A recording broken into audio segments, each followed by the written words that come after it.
ঊনকোটি জেলার ফটিকরায় বিধানসভার কাঞ্চনবাড়ি গ্রামীণ হাটের আজ দ্বার উদ্ঘাটন করলেন মৎস্যমন্ত্রী সুধাংশু দাস। নাবার্ডের আর্থিক সহায়তায় সমাজ কল্যাণ প্যাক্সের পরিচালনায় গড়ে ওঠা এই হাট নির্মাণে ব্যয় হয়েছে 15 লক্ষ টাকা। অনুষ্ঠানে কেন্দ্রীয় সরকারের mission organic value chain development for north east রিজিয়নের পৃষ্ঠপোষকতায় ক্রয় করা পরিবহন যান এবং অত্যাধুনিক ট্র্যাক্টর প্রদান করা হয়। মন্ত্রী বলেন, বিকশিত ভারত গড়ার লক্ষ্যে কৃষকদের সার্বিক বিকাশে রাজ্য সরকার কাজ করছে। অনুষ্ঠানে এছাড়া বক্তব্য রাখেন জেলা সভাধিপতি অমলেন্দু দাস, কৃষি উপ অধিকর্তা সোমেন নন্দী, নাবার্ডের জেলা প্রবন্ধক প্রণব মহাজন প্রমুখ। অনুষ্ঠানে মৎস্যমন্ত্রী সুধাংশু দাস জৈব পদ্ধতিতে স্থানীয় কৃষকদের উৎপাদিত কালীখাসা চালের বাজারজাত করা প্যাকেটেরও উদ্বোধন করেন।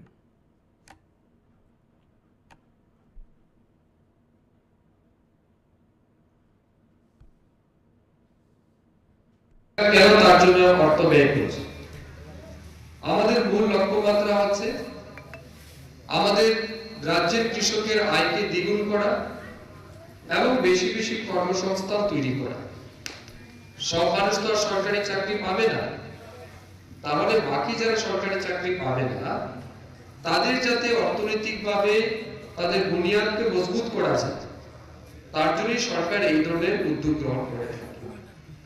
এবং আমরা চাইছি আমাদের রাজ্যের যারা কৃষক আছে তারা যাতে বিভিন্ন এসএইচজি গ্রুপ কোঅপারেটিভ তৈরি করে, কিংবা আমাদের এফপিও একটা নতুন কনসেপ্ট এসেছে, বিশেষ করে আমাদের দেশের গৃহমন্ত্রী অমিত শাহজি যখন থেকে কোঅপারেটিভ ডিপার্টমেন্টের দায়িত্ব তিনি নিয়েছেন, তারপর থেকে দেখছি আমরা এটা আরো বেশি মজবুত করা হচ্ছে। কেন?